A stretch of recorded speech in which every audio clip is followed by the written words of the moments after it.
Good morning, all. Uh, Happy Juneteenth Day. We're going to start out on this day by seeing a short video on what really do we celebrate on this day. And I encourage you to listen to that in light of the Peace and Justice Day that we're going to be spending together today. So, Juneteenth.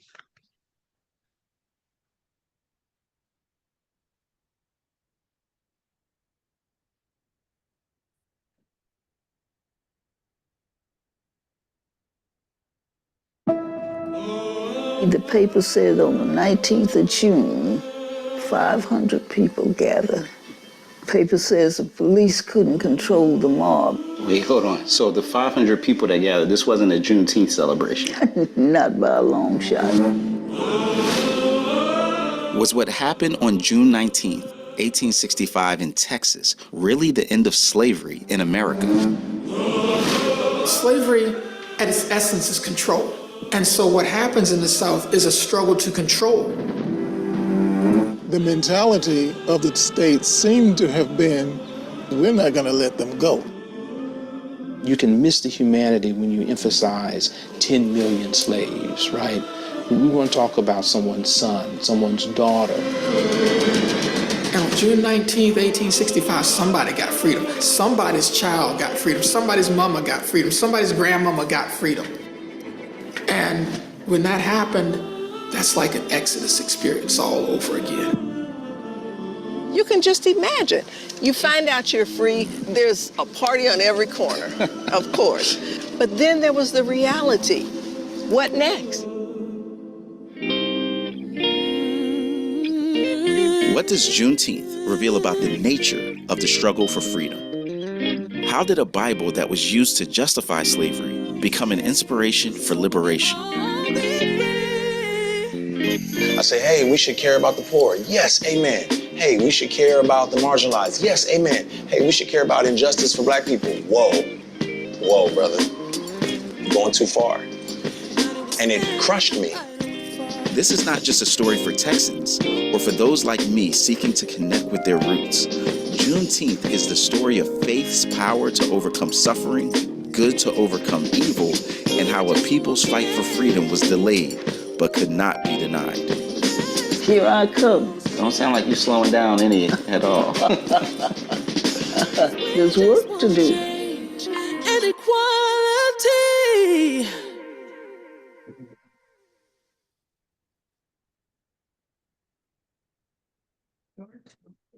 To the point, it took 2 years for the Emancipation Proclamation to reach in Galveston, Texas, where the big announcement happened.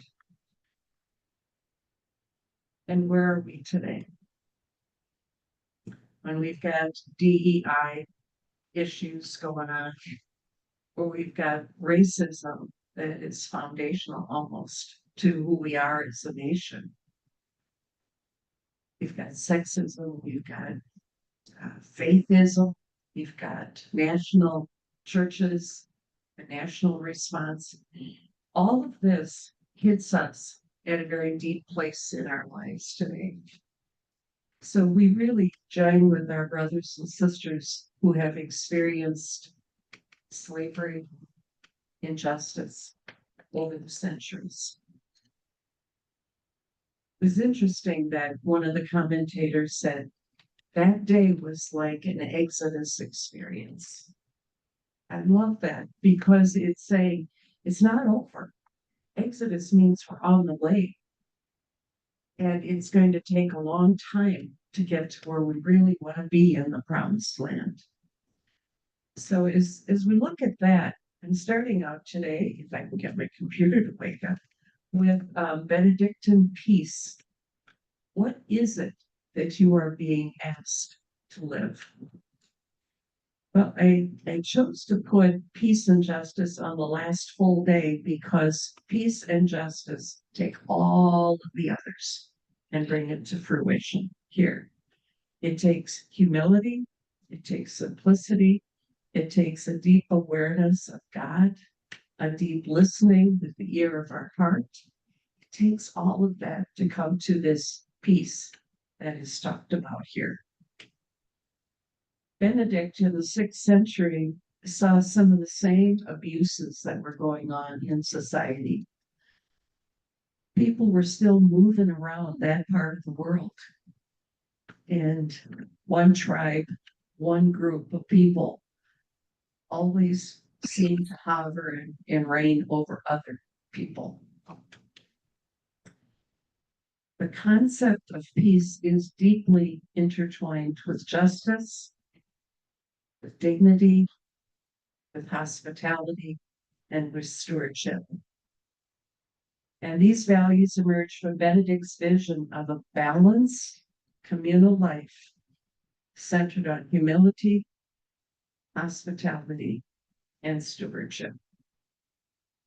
So I'm just going to give a brief historical overview of how that has shown up in your story over the years.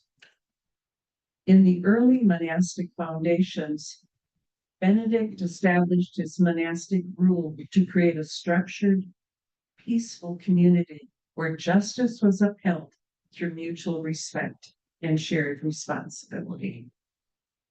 That was from the very first days of the monastic life that Benedict set up in the 6th century. Justice through stability, which we spoke of quite a bit yesterday.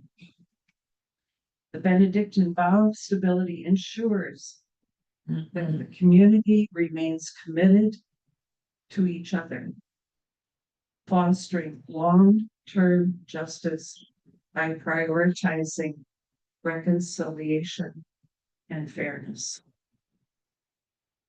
Think about that. And when you think about how you function as a community of support and sisters, with laity and colleagues in ministry, how you work together to keep that place of stability in community. In a time when everything is up for grabs, when people are so mobile that they have forgotten where home is, or they don't know with whom they belong. A sense of stability is a sense of justice, too. And then hospitality as a justice practice. Monasteries become centers of refuge, offering shelter and care to travelers and the poor, embodying justice through radical hospitality. Radical hospitality. Not just to those who walk to the door, but those who are invited inside. Think about how the poor are part of your journey here at this monastery. I know there's a place close by here where there's some works of justice going on. You have the child care center. You have a school that tries to teach the social Catholic principles. Where do the poor touch your lives? Not just in theory, but in practice.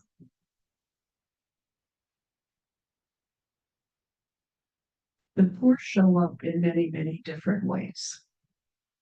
Sometimes for the youth that come, it's about giving them a sense of belonging, a sense of deep respect and compassion as they struggle through adolescence. It's a huge task that you support with your school right here. Think about the poor on the streets of this city, of this part of the Twin Cities. Do you see them? Yeah. Where do you see them? Not only as you drive down the road and you see them under bridge decks and other places, but you see them in food lines at other shelters. You see them. That's the important piece, I think, of peace, is seeing, acknowledging, and being with. That's hospitality. The fourth one is dignity of work. Benedict emphasizes that labor was a sacred act, ensuring that justice was practiced through fair work and shared resources. The way in which you treat your employees, your staff, your volunteers is all part of that dignity of work. If we don't take their work for granted, we give great honor to the people who come to be with you. Just ponder that for a moment.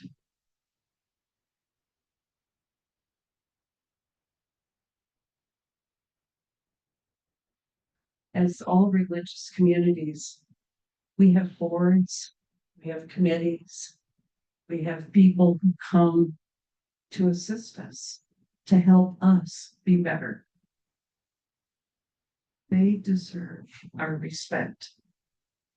And that's part of the dignity of work. And the fifth point is modern Benedictine advocacy. That one struck me as I was doing my research. Benedictine communities continue to champion peace and justice, applying their principles to social justice movements, environmental stewardship, and human dignity. Those words don't come as a surprise to you, do they? Hopefully not. But I think in ways in which I just invite us to go deeper into some of that. When we say we champion peace and justice, how do we do that? How do we, in our daily life, apply these principles? Well, I've witnessed it this week through your prayer, through your readings that you do at mealtime, through the ways in which I hear or read about your concerns and where you stand with the poor, with those who don't have what you have. That's all part of that advocacy. One of the things that we encourage our sisters, especially those who are in their latter years of life, is to do letter writing advocacy, where you actually look at what the issues are of today and write to legislators. Reach out and say, please do this for the poor among us. Please do this for the seniors who suffer. Please do this for the children who need childcare, for parents who need that support in our workplaces and in our places of residence. That's some of the champion of peace and justice that really encourage us to look at more deeply. This week, we suffered the loss of Representative Melissa Portman and her husband. How have you shown those that you are in partnership with that this bothers you, that this is a concern of yours? Have you as a congregation or as a monastery made a statement about that? Have you individually written in support of a legislature that really stayed at the table because of Melissa's leadership and worked through lots of tough issues in this state this year? Where's your support for people who really put their faith on the line? Melissa was a very active member of her Catholic Church community, teaching Sunday school and doing other advocacy within her parish. She connects with our values, and she showed how a state could rally around a bipartisan way of processing life. Do you know who your district rep is in this area? Do you ever invite that person to come talk with you about what your concerns might be for this part of the state? I don't know who it is. Is it Betty McCullough for you? Or We go to the top. We have the mayor. the top is the state actually. No, but we have voiced our concerns with the mayor. Good, good. Those are things that are not, one-time shots. If we really champion peace and justice, it's really inviting us to say, how do we do this on a daily basis? The way in which you advocate for your staff is one way to reach out and do that. Just reaches. Good knowledge of who they are. The food service company that you've hired, they are serving you very, very well. Do you, as individuals, let them know that you are appreciative of that, not just leadership. And Helen and Kathy can do this. But what about the rest of you? Do you thank them? Or is it an expectation? One of the things that religious communities sometimes have to deal with is entitlement. Because we've given our lives to this, we're entitled to this kind of care. Think about it in the realm of justice and peace. Yes, we are entitled to some things because we've given our lives. But is that the focus? Or is it the focus of gratitude for what we've been given so that we can live this life? Those are the questions I think that we really need to ponder and say, how do we do that? How do we do that? Not only through the rituals of prayer that you have in the house here, but that outreach. As a monastic community, I know it's different than it is for me as an apostolic religious, but I think it's a Christian thing to do, to reach out. Another point is to extend hospitality, engaging with others in the spirit of welcome. We talked quite a bit about that with hospitality yesterday. But consider how you make space that is more inclusive and just. How do you make space? A warm greeting, shared meal, a simple act of kindness strengthens justice. And welcoming others, especially the marginalized, fosters peace by recognizing the dignity of every person.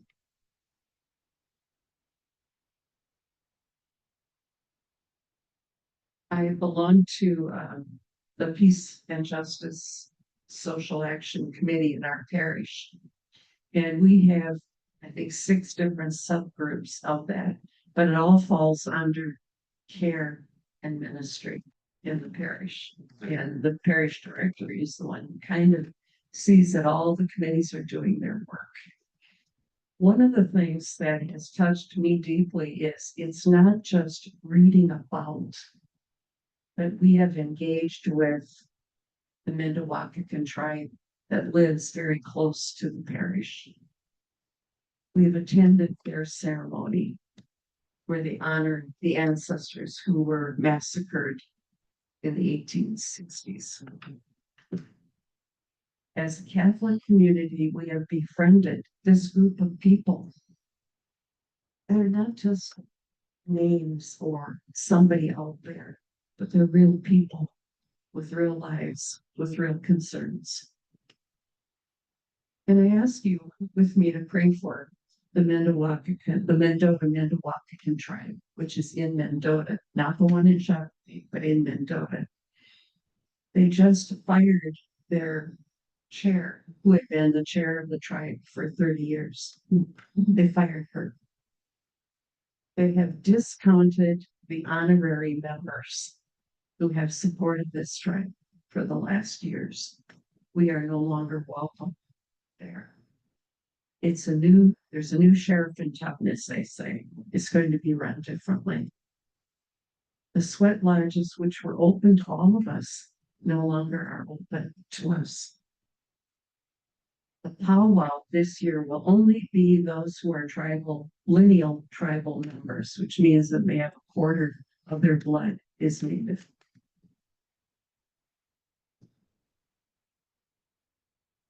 What's ours to do in the midst of that? Well, we support those who have been ousted. And we're trying to decide how to be with those who are taking over, in a sense, and returning to what they believe are native ways. But as we have been learning, native ways will not survive if they are not shared with the white population. It's kind of that sense of humbly holding together something. So it stretches us and it stretches them to be more inclusive. I think that's the whole piece of bringing peace and justice into our world. I share that, and just as a simple example again of what can happen in a community, and then what happens when that is taken away. Work as service. Approaching daily tasks with the mindset of contributing to the common good. Some of us come naturally by this desire to be for others. Some of us have to learn that because we didn't learn it as little children. We had to fight for everything that we had that was given to us. So it's trying to balance out and to find some kind of transformation and reason why work of dignity is really important for all of us. The dignity of work is central to your Benedictine life. Labor done with integrity and service contributes to a just society where peace is sustained through meaningful contributions to the common good. I'm going to read that phrase one more time. Labor done with integrity and service contributes to a just society where peace is sustained through meaningful contributions to the common good. Our country needs this now more than ever, with all the issues that are going on.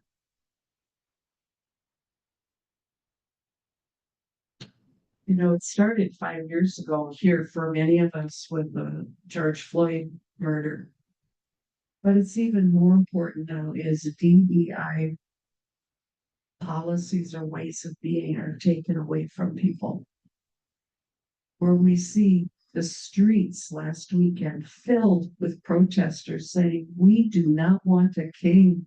We want a president who holds us all together and serves the common good. It's a time of deep outcry in this country right now. And I'm not saying just Democrats, it's everybody is in the streets really protesting and saying, we cannot tolerate this way of being. And Susan, I'm glad you're here today too, because I think that is the role of helping students to give them a world that treats them and others with respect. So they understand that we are all welcome. We're all part of the kingdom of God. Just encourage you to think about that and to pray for the school often, because that is the groundwork that's going on over there. And be stewards. Consume resources responsibly. Benedictine justice calls for balance, not hoarding, nor wasteful. Through mindful eating, sustainable living, charitable giving, acting with care for both people and creation. Consuming resources responsibly. One of you shared with me that she was so happy she just downsized from 9 photo albums to 2.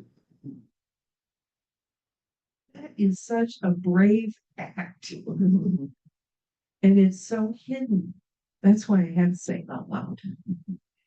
It's one of those things of saying, what is it that I'm hanging on to that does not allow me to be free?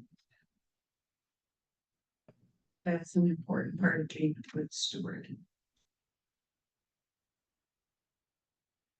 And a commitment to stability. Standing firm in the values of peace and justice. That's a stability. It's not just the stability of place. It's stability within peace and justice.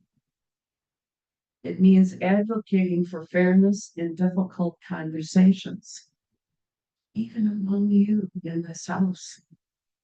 What's fair, what's good, who needs to be held up, needs to be challenged, who. As all part of creating a stable, peaceful, just situation. Working toward reconciliation in conflicts or supporting efforts to help the vulnerable. The Benedictine vow fosters peace by grounding individuals in community and responsibility. It's both. It's both. Justice is upheld when people remain committed to fairness, reconciliation, and the well-being of all. So today, I invite you to think about the ways in which, not only think about, ponder deeply and contemplate what is yours to do as you really take time in silence, solitude to reflect on what is being asked of you. I'm going to close this with a little video, and it's called Light Dawns on a Weary World.